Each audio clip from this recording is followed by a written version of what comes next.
कोनिका दास। मैं मौजूद हूँ ग्राम सभा बुलाकीपुर में, जहाँ मेरे साथ प्रधान प्रतिनिधि के रूप में अजय यादव जी मौजूद है। मैं इनसे जानना चाहूंगी कि अभी तक इन्होंने 3 सालों में अपने ग्राम सभा में क्या क्या विकास कार्य करवाए हैं और आने वाले 2 साल के लिए क्या रूपरेखा तैयार की है ताकि इस ग्राम सभा का कार्य हो सके। अजय जी, आपका हमारे चैनल में बहुत बहुत स्वागत है। बहुत बहुत धन्यवाद आपको। आपने 3 सालों में अपने ग्राम सभा में क्या क्या विकास कार्य करवाए? मैं अपनी ग्राम पंचायत बुलाकीपुर में लगभग 400 metre interlocking, 300 metre CC road बनाने का कार्य किया हूँ। जी। आवास कितने आवंटित हुए हैं? आवास लगभग 70 आवास मिले हैं। शौचालय लगभग 50। स्वच्छ भारत मिशन में आपकी क्या राय है? स्वच्छ भारत और स्वस्थ भारत, स्वच्छता को लेकर आप अपनी ग्राम सभा में क्या क्या काम करवा रहे हैं? हमने जो अपनी सोच रखी थी ग्राम पंचायत बुलाकीपुर के लिए, उस पर कहीं न कहीं सरकार से कमियां हैं। कमियां ये हैं कि छोटी ग्राम सभा के वजह से मेरे ग्राम सभा में बजट का जो 30% 35% सरकार, हम चाहते हैं कि सरकार अपने खजाने से दे, जिससे ग्राम सभाओं में विकास हो सके। दूसरी बात, आवास का जहां मामला है, आवास लगभग 70 आवास बुराकीपुर में मिले हैं, जिसमें परिवार 2 3 4 भाई हैं, तो सबका नहीं बना है, तो अभी कुछ छूटे हैं। तो सरकार से मांग करते हैं कि प्रधानमंत्री आवास मिले। अगर मैं स्वास्थ्य के बारे में बात करूं तो हमारे उप मुख्यमंत्री ब्रजेश पाठक जी स्वास्थ्य मंत्री हैं। माननीय राजा भैया जी द्वारा भी स्वास्थ्य के क्षेत्र में बहुत निःशुल्क सेवाएं दी जाती है। डॉक्टर कैलाश नरोजा जी से भी मेरी बात हो रही थी, उन्होंने भी कहा कि स्वास्थ्य के लिए कई रूपरेखा तैयार किए हैं ताकि पूरे कुंडा वासियों को सुविधा उपलब्ध हो सके। तो आपने कोई पैरामीटर तैयार किया अपनी ग्राम सभा के स्वास्थ्य के लिए? मैंने अपनी ग्राम सभा में एक छोटी सी अस्पताल है, जो मेन सामुदायिक स्वास्थ्य केंद्र कुंडा है, उसका एक छोटा सा ग्राम सभा में है। उसमें बराबर महिलाएं आती हैं, टीका समय समय पे लगता है बच्चों का, सब कुछ चल रहा है। थोड़ी समस्याएं सरकार पर है कि जो लोग अधिकारी समय से नहीं आते हैं, लोग जाते हैं और चले जाते हैं। धूप इतनी होती है, 10 बजे आते हैं, लोग जाना नहीं पसंद करते। तो हम चाहेंगे कि ये समय थोड़ा और सुबह किया जाए, 8 बजे आ जाएं तो ज़्यादा अच्छा होगा।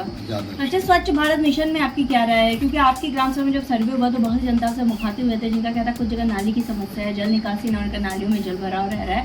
इसका निवारण आप कब तक करवा देंगे? देखिए, हमने 3-4 नालियां बनवाई, जिसके बजट न होने के कारण रुका है। हम चाहते हैं सरकार से बजट दे, और 4-5 नालियां बची हैं, उसको हम बनवाने का काम लक्ष्य कर देंगे। आपके यहाँ पे नाली की समस्या के अलावा बारातघर और शमशान घाट की भी समस्या है, जो गरीब तबके के लोगों ने शादी ब्याह में समस्याएं हो रही है। इसका निवारण क्या आपने लिखित आवेदन नहीं किया है? बहुत अच्छा आपने पूछा।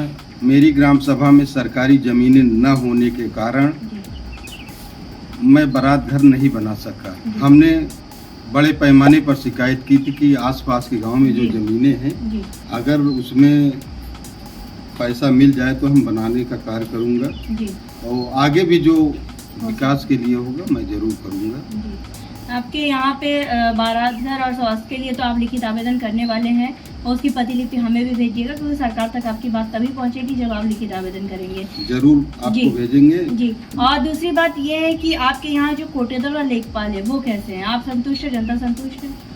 कोटेदार से जनता संतुष्ट नहीं है, क्योंकि शिकायतें हमारे पास बराबर आती हैं। हमने फ़ोन पर भी कहते हैं कि सबको बराबर तौल के दिया जाए, ताकि शिकायत ना आए। जो सरकार की मंशा है जी, वो जन जन तक पहुँचे। मेरा लक्ष्य भी यही है। आप क्या सरकार से मदद चाहते हैं, और आपका क्या सपना है जो आप अपने ग्राम सभा के लिए करना चाहते हैं? मेरे ग्राम सभा में कई सपने ऐसे हैं जो सोचता बहुत हूँ, लेकिन कर नहीं पाता हूँ बजट के कारण। मेरे यहाँ देश आज़ाद होने के पहले से, देश आज़ाद जब हुआ था तब से पंचायत भवन बनी थी, कच्ची मिट्टी का, आज भी वैसे बना। हमने कई बार शिकायत दी, डीएम को भी, एडीओ पंचायत को दी, सीडीओ, लेकिन कार्य दिया, लेकिन कोई कार्य नहीं हुआ। न बजट आया, खाता भी खुल गया था कि बजट आने वाला, लेकिन सरकार ने इस पर कोई ध्यान नहीं दिया। तो आप चाहते हैं कि इस पर जो प्रधानमंत्री आवास वाली योजना है, इस पर ज़्यादा से ज़्यादा काम किया जाए? जो प्रधानमंत्री आवास की योजना है, हम चाहते हैं कि ज़्यादा से ज़्यादा लोग अभी आवास नहीं पाए, जो कच्चे घर में रह रहे हैं, उनको पन्नियां आवास तान के रह रहे हैं। और मेरा एक लक्ष्य और है कि मेरे ग्राम सभा में करेटी कुंडा मार्ग है, हम चाहते हैं कि एक गेट बनाया जाए जिसे लोगों को आने जाने के लिए, कि जैसे पूछते हैं लोग कि बुलाकीपुर जाना है तो लोग कहें कि बुलाकीपुर जहाँ मिलेगा वो गेट बना है वही है बुलाकीपुर। मेरा ये बहुत बड़ा सपना था, लेकिन ये नहीं हो पाया, मैं इस पर संतुष्ट नहीं हूँ। हमारे साथ प्रधान जी मौजूद हैं, प्रधान प्रतिनिधि के रूप में, जिनका साफ तौर पे कहना है कि इन्होंने अथक प्रयास किया ताकि इस ग्राम सभा को नंबर 1 ग्राम सभा बनाया जाए। जैसा कि इन्होंने साफ तौर पे कहा, इनका ड्रीम पॉइंट का सपना है इस ग्राम सभा में प्रधानमंत्री आवास योजना जो जन जन तक पहुंचे, जो लोग मिट्टी के आवास में रह रहे हैं, जिनके पास घर नहीं है, उनको छत मिल सके, जो बहुत अच्छी सोच भी है।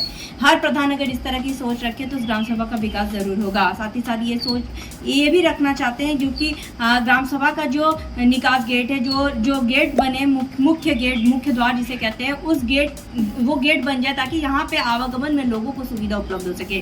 जब हम ग्राम सभा में सर्वे किए थे तो बहुत सी जनता से मुखातिब हुए थे, जिनका कहता कुछ जगह नाली की समस्या है, जिस पर हमने आपसे वादा किया था गाँव की कहानी प्रधान की जुबानी आप तक ले आएंगे और प्रधान की समस्याओं से भी आपको रूबरू कराएंगे ताकि आप इनको वक्त दें। इनके पास अभी भी लगभग 2 साल का वक्त है, जैसे बजट आएगा अपने ग्राम के विकास के लिए वैसे वैसे काम करेंगे। हमें उम्मीद है प्रधान प्रतिनिधि जी आप ग्रामवासी की समस्याओं को इसी तरह न केवल सुनेंगे उसका निवारण भी करते रहेंगे। मैं पूरा प्रयास है कि मैं 2 साल बचा है, ज़्यादा से ज़्यादा काम कर सकूं, जिससे जनता ने जो विश्वास पर हमें जिताया है मैं उनका आभारी रहूँगा।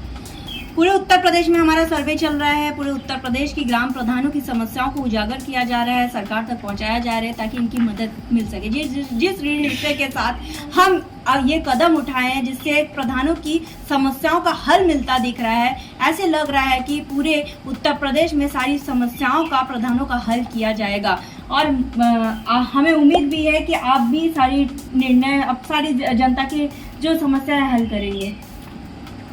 निर्णय जो है सही है, लेकिन हम उम्मीद के साथ कह सकते हैं कि हमने जनप्रतिनिधि होने के नाते लगभग जिला पंचायत से हमने 50 लाख का काम कराया जी। जो आज तक हुआ ही नहीं था। जी। बारिश में समस्या बनी रहती थी, हमने सीसी रोडें पर जाल बिछाने का काम किया हूँ और आगे भी करता रहूँगा। आपके ग्राम सभा में जो सर्वे हुआ तो ये भी पता चला आप गरीबों की मदद करते हैं, लोगों की सहायता करते हैं, शादी ब्याह में मदद करते हैं और जो मतलब जो मरनी करनी है उसमें भी मदद करते हैं। क्या बात सच है? अरे मैं तो आपके माध्यम से बता रहा हूँ, लेकिन आप जहाँ जहाँ शादी हुई आप पता कर सकते हैं। हर लड़की की शादी में चाहे 15,000 नगद ले ले या तो फ्रिज ले ले, चाहे गरीब हो अमीर, हमारा एक सिद्धांत है कि एक तराजू से हमने सबको तौलते हैं। और मरने जीने की जहाँ तेरही बरकी वाली होती है, जो आते हैं उनकी समस्या, कोई बीमार है, कोई है, भैया 500 चाहे 200, ये सब देते रहते हैं। हम जेबे में अगर 500 है तो अगर आया तो मैं दे दूंगा, अपना खर्च नहीं जाऊंगा कि कैसे चलेगा, क्योंकि वो उस उम्मीद पर मेरे पास आया कि भैया के पास जाएंगे तो सहायता मिलेगी। लेकिन हम सरकार से चाहते हैं कि मेरे ग्राम सभा में पंचायत भवन नहीं है, हमने कई बार शिकायत की है, अभी तक उस पर सुनवाई नहीं हुई। हम चाहते हैं कि इस पर ध्यान दें। ऐसे अगर सक्षम प्रधान हर ग्राम सभा में बन जाए तो ग्राम सभा के लोगों को उनसे मदद ही नहीं मिलेगी, केवल उस ग्राम सभा का विकास भी होगा।